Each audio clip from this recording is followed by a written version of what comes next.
Welcome to Green TV, and we are going to go to Dubai today. I'm so excited to have our correspondent, Alex Carlin, in the United Arab Emirates for COP28. For those of you who have seen his previous two interviews and heard him singing, he is a Renaissance man, a musician, a rock star in Russia, also a very serious investigative reporter for the Center for Media and Democracy, a foreign correspondent on environmental issues. And we just wouldn't be covering COP as best we can from afar if we didn't have Alex Carlin to give us some color. So welcome to greentv.com, and we're really happy to have you, especially as things wrap up there in Dubai. How's it been going? Well, it's really amazing because I just came from 4 African countries on the way to Dubai, where we were doing our Africa Will Be the Climate Leader campaign with the song that we wrote. It's like We Are the World, that we wrote exactly a year ago at the COP in Egypt. And that's been powering so much positive stuff about the climate world. Like, no doom, no gloom. It's like there are really positive, solution-based solutions that Africa is really coming around with, that I saw firsthand in Africa, with singing, with press conferences, with talking to people in the government and ministries of environment and all this. And the African Union, it's all kinds of stuff in Africa. So I came directly here, and when I landed here, I arrive at COP28, and once again, it's kind of similar to the one in Egypt in a lot of ways, in the look and in the feel and in the way the agendas are similar. I could tell you about that. If you want me to keep going, I'll let you know. Just what it feels like again to be in sort of part of the world where it's all about oil. How does that feel again? Well, yeah, but that's, there's something to that, and it's interesting. There's a lot of ironies there and a lot of subplots. But what I mean more is that the climate, we're all in a climate conference, presumably because there's a greenhouse effect and there's too much CO2. So just like, in Egypt, there's this overwhelming mantra on the leadership levels that has made an equation that has essentially said that climate solutions equals emissions reduction and either phasing out fossil fuels or phasing down fossil fuels. But in my 20 years of studying this, I know that that's a very misleading way to look at the issue. That, we're trying to actually solve things, especially coming out of Africa, being with, like, I'm doing events with 10-year-old, 12-year-old people and, kids in Africa. And if you tell them that the solution is emissions reduction and phasing down fossil fuels, you're just betraying their entire existence. It's just not real. So but there's really positive things that really will give them a better future in terms of the greenhouse effect.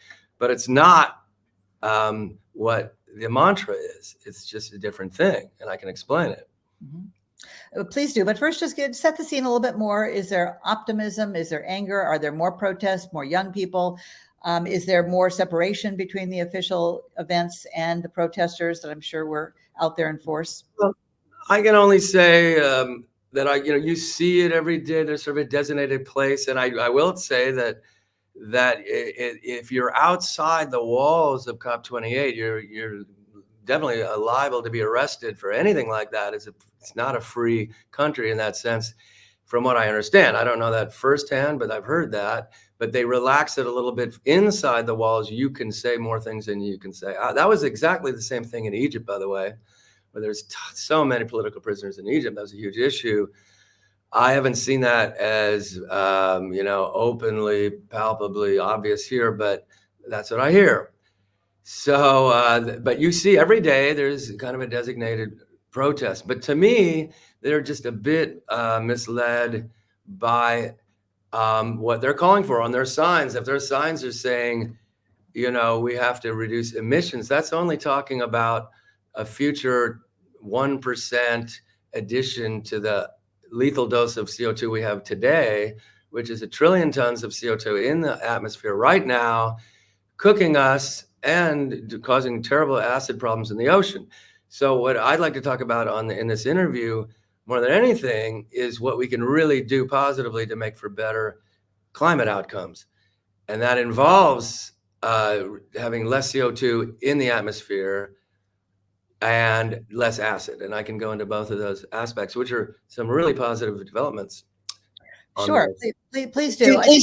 Since you're based in Russia and you've been spending a lot of time in Africa, I'm just wondering what prompted that. Was that an experience you had, or did you just decide it's not a good time to be hanging out in Russia with the war going on, the invasion going on with Ukraine? Well, the thing the relationship between Russia and climate is really interesting because there were some really exciting solution things going on in Russia before the war hit. But when the war hit, it ended all the good stuff, in terms of the solutions. So that was really a sad thing. I could talk about how close Russia was to being one of the first countries to doing really fantastic things about climate, but that was involved partnerships with Americans, and that can't happen during this wartime.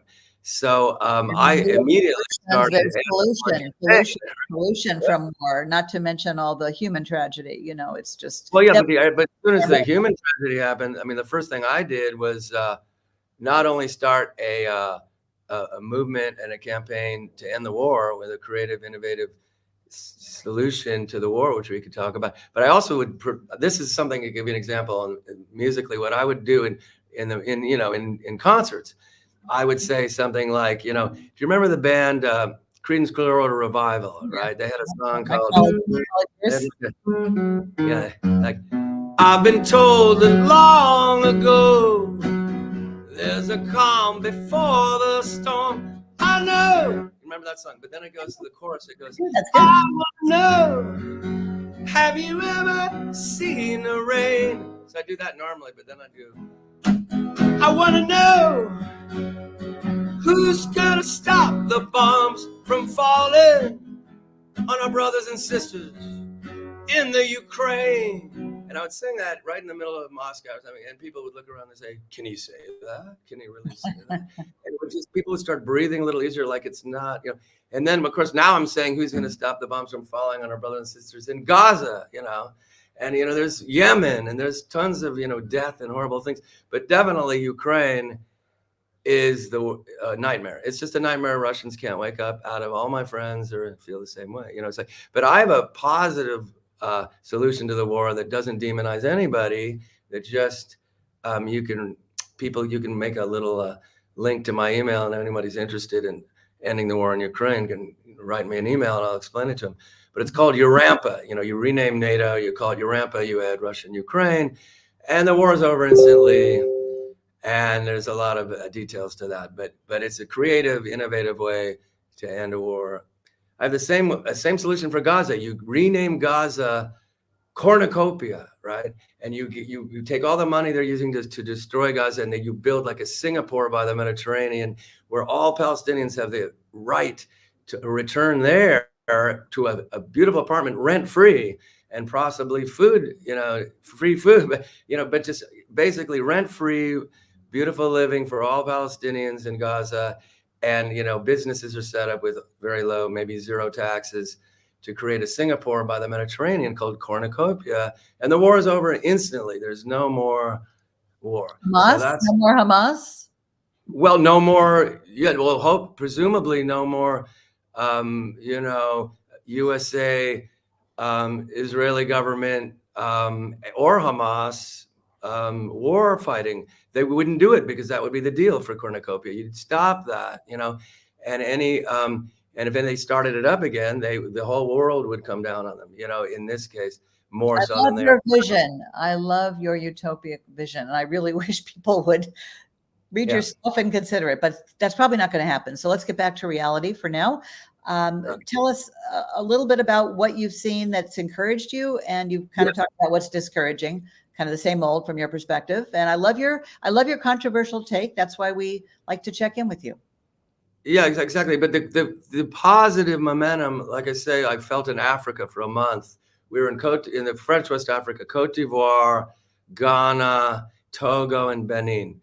And in all of these events, like the musicians that we got together with, we were talking about the best solutions, and the solutions have to involve CO2 has to come out of the sky, or there's no point in talking about global warming. You're just going to cook. And I acid in the ocean, it turns out that there's the same thing is the best thing you can do for repurposing that CO2 and lessening the greenhouse effect, and that's ocean restoration. It's in the ocean, if you base your activities and your time and energy on restoring the plankton and the ecosystems of the ocean, what happens in a very short period of time, 1 year, 2 years, you're getting huge amounts of CO2, much more than the annual emission amount. You're blowing by all of that, and you're not satisfied with 1.5 or 350.org. You're not satisfied with all that. You want to go all the way back to 280. Why not go back to a safe, proven, normal level of parts per million of CO2? Because it's possible. Because it's absolutely possible for the power of plankton's photosynthesis, because it's done it for millennia. You're saying that alone could suck up. Plankton power alone for millennia has brought our planet to ice ages. And it was said first by John Martin in 1989. He laid it out, and it's been confirmed essentially that all you need, there's 25,000 tankers in the world every year moving iron-rich dust to make steel. If you took one of those 25,000 tankers and just half of that tanker you put this dust in, and that tanker spent the year restoring ocean pastures, ocean eddies, and the ecosystems of the underwater life. You can, in a word, plankton. If you restore the plankton, which are now 50 to 90% down, if you bring them back to their historical norm, you get two things right away. You get the CO2 coming down in huge amounts, and you have a real chance of not having the greenhouse effect destroying our lives. And the second thing is so important is the acid in the ocean, which is killing the fish so fast and so vastly. There's no more crabs in the Bering Sea. It's already happening. That plankton, by being there in its normal health and abundance and level of population, but just by being there, it creates a system in the ocean where that acid, first of all, the acid no longer gets created, but even the acid that's already there goes away. There's sort of an equilibrium that I'm oversimplifying, but what happens is the weak bond of that acidic molecule, carbonic acid, is no longer bonding, and so you solve that problem with plankton. So that's two things. And really importantly, the plankton blooms create white cloud albedo. We're losing that at the ice on the Arctic and the Antarctic. That's a lot of reflective albedo that's cooling the planet. When we lose that, it's going to be hard to get it back. Plankton comes to the rescue as a third thing with these blooms of clouds, huge amounts of reflective white clouds. And all the fish come back. It's the base of the food chain. People are starving in Africa, 53 million people, they just said. It's really serious. They need that fish. And the other thing it does is it goes every day, the plankton go to the bottom of the ocean where it's cold water. And every day they bring up cold water to the top, which desperately needs to be cooled down. And the last thing I want to mention is it cleans mercury. So how can you argue with plankton power? I put plankton power. I've got a whole song about it. Plankton is your best friend, I love it. So let me ask you this. The man who I think either discovered this technology or is bringing it to the surface, so to speak, Russ George, is he in Dubai? Well, yeah, and matter of fact, John Martin was the first. Okay. Russ George is carrying the torch of John Martin. Okay. And I met him. Russ is around. And you know why? I'll tell you, the reason why Russ is here more than anything is that there's real movement for real solutions like ocean restoration coming out of African countries that he is having these wonderful discussions with. And it's really a very moving experience for me to hear, the kinds of progress that's being made that I can't talk about because it's too sensitive in terms of, country by country. But I can tell you it's wonderful news that the continent of Africa, for many reasons, like the African Union, for example, is a big reason. They get it. African Union has already sponsored symposiums on exactly what I'm just talking about. It's not my fantasy. It's not my dream. It's real. And Africa is facing the horrible consequences much more than, USA and Europe. So they're ready to take action and have enough of the just talk. What I was wondering is there more receptivity to ocean restoration, especially as Russ George, meets with people? Are you seeing that at all? Oh, yeah. Yeah. He's just, he's doing a good job of being the Albert Einstein of the subject. I mean, he really is incredibly knowledgeable, and he has an incredible amount of ways of communicating it with stories from real life and from being out there on the boats and ships. Because what it involves with, we call it 100 villages, just for our wonderful listeners to, they can Google 100 villages and my name, and you'll see this article about how 100 villages around the world is what it takes to go out, fishing villages, fishing communities, go out into their ocean pastures, their eddies, where their plankton normally would be. And it's so easy to bring them back to their health. And that's what it takes. And anybody can do, it's totally doable. It's a very small money, very, wonderful, eco-friendly thing to do. And it does all these benefits. So that's why when you talk about, I mean, it's okay to talk about, emissions reduction and phasing out fossil fuels for a lot of reasons. Like, I have friends in Namibia, and the last thing I want is an oil company to continue, raiding and desecrating their homeland. It's not a climate issue, but I would love it if that oil company went away, but in terms of greenhouse effect, it's only adding a little bit to something that's already there. So it's not fair to the people who are going to suffer to make it, like the Secretary of, our wonderful Secretary General of UN, who I love on from so many issues, is sort of misled on this, or he says it's the only hope, is how he put it when COP28 opened, to let you know what's like to be here. He said it's the only hope we have for climate problems to phase out fossil fuels. And it's clearly not the only hope. I mean, what he said was just not accurate by any means. But it's because it's this momentum of a mantra that's been going on for decades, because it used to be true. They're just not updating their information. It was absolutely true when James Hansen started to testify about this. Yeah, if we had done that, if we had phased out fossil fuels and emissions, we'd be in a much better place, wouldn't we? We might call it a solution. If only. Yeah, if only. It didn't happen. It didn't happen. So you have to face that. You have to have the guts to face that. Okay. That's all. Okay. How do you envision Africa being the climate leader? And we will conclude with your song about the same. But I want to know the thinking behind the beautiful music.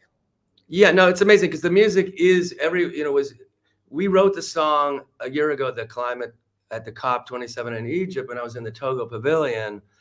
And it started out just an improvisation on Togo will be the leader and Benin will be the leader. And it just turned into Africa because everybody was singing it. And when I stopped singing the melody, everybody kept singing it. So I knew we had a hit on our hands.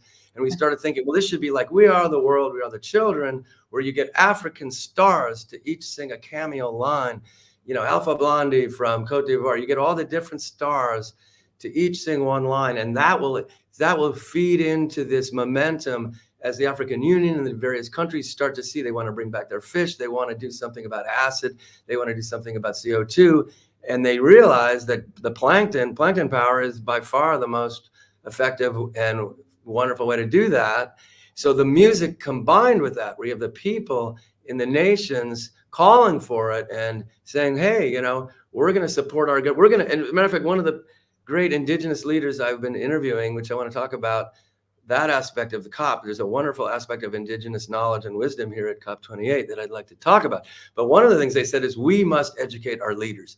And that's what they kept telling. And so that's what this song is about, that it'll be a huge popular, viral video all over Africa or the world with this. And are you ready? Should I sing it? Sure. Okay. Africa will be the leader. Africa will be the leader. Africa will be the leader in the climate solution today. There's a climate solution today, and Africa's leading the way.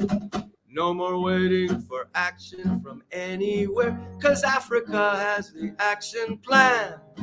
Indigenous knowledge powers local solutions. You can join us, yes, of course you can. 'Cause Africa will be the leader. Africa will be the leader. Africa will be the leader in the climate solution today.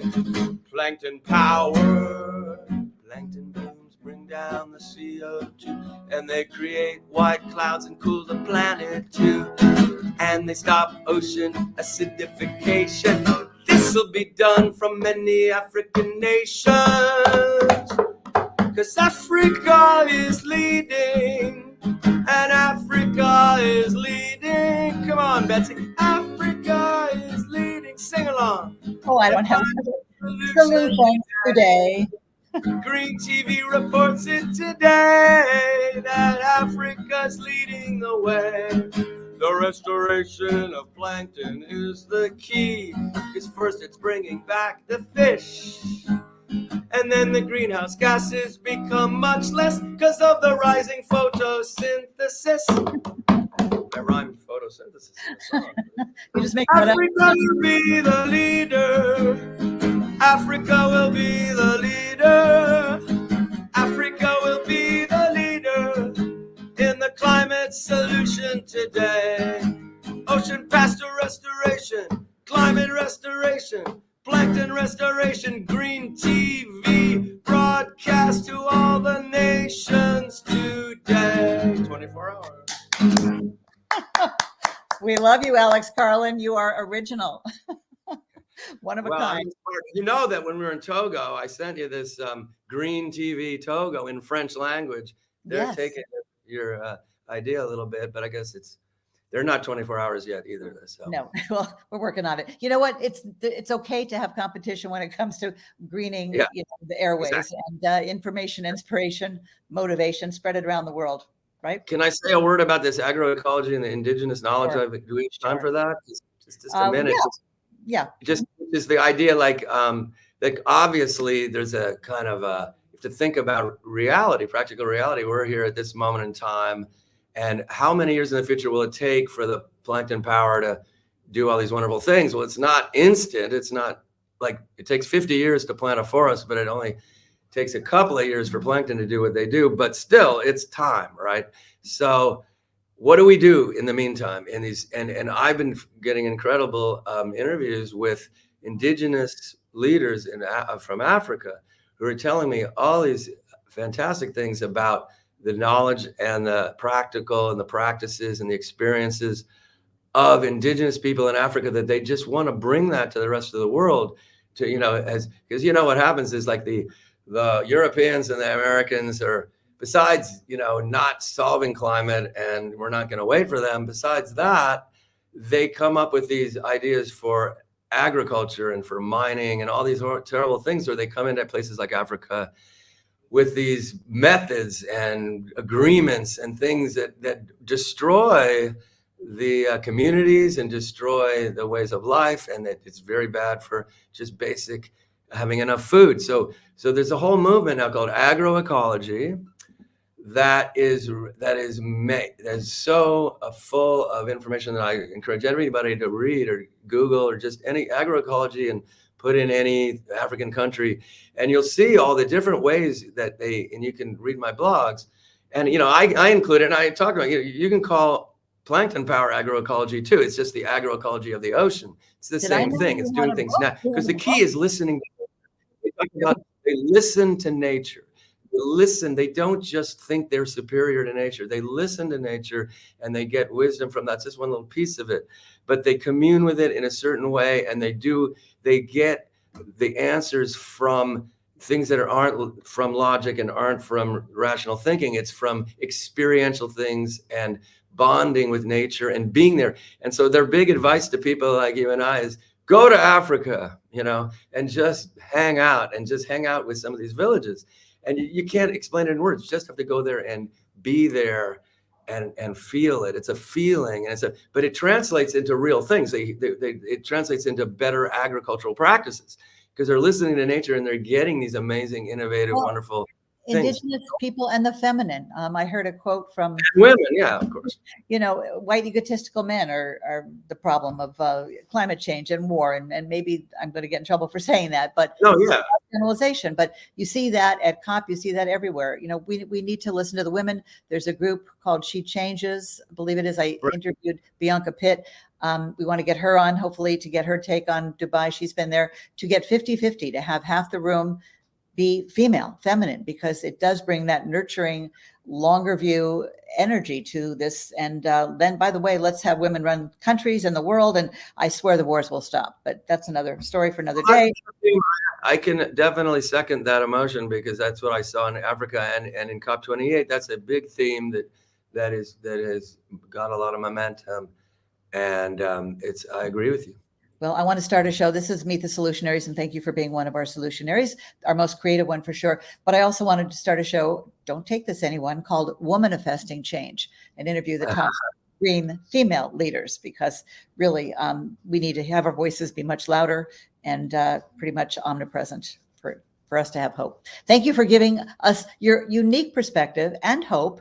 And I just love your candor, and we really appreciate that. I want to thank our team here at Green TV. Jay McDonough is our new tech and production manager. He's the one that's making this all look much better. Thank you, Jay. But we have a team of volunteers, and we have a lot of big plans, and we really hope to be 24/7. I know, Alex, you're one of the people that got lit up when you heard that vision. Oh, that's the greatest.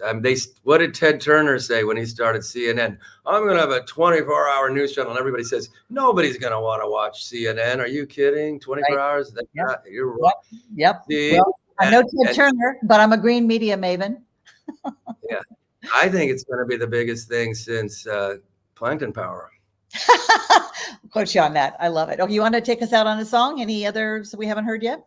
Well, I think we've done, I can just play the chorus line to, it was a runaway train headed for a crash, out of control, gonna totally smash. All our hope was gone, or so it seemed. But the cities were all going underwater, seemed like no way to save it for your son or your daughter. It even just about almost fooled me. It was climate ruin. What were we doing, Betsy? What were we doing? Messing it up. Everything up for everyone. Oh, wait a minute. I got to explain. This song is from 2053, 30 years from now, when we did all the right things, and Green TV is 24 hours a day, and we're solving all the climate problems. Now it's climate restoration. Yeah, it's time for celebration now. Yeah, because we're watching Green TV 24 hours a day. Oh, yeah. And I wanted to play a little bit back in the, just to make you happy. We'll do our theme song for sure. I wrote this chant with Greta in Poland 5 years ago. It goes like this: coal, gas, and oil, we left it in the soil. Coal, gas, and oil, we left it in the soil. Coal, gas, and oil, we left it in the soil. Coal, gas, and oil, baby, we left it in the soil. Because ocean restoration is for the future generations. Plankton restoration is gonna make your nation grow. And you know what? Ocean pasture restoration gonna give a kids healthy nation. It was climate ruin, and I bet you thought it was all over back in 2023. I bet you thought there was no hope. I bet you thought we were just gonna have a horrible future with no solutions. But we got on the right road, not a moment too soon. That's right.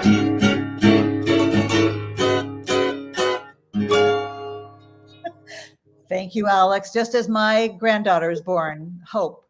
All right. Yes, Thank it's you. all good.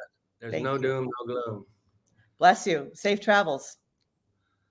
Thank you. Thank you. See you next time. Wow.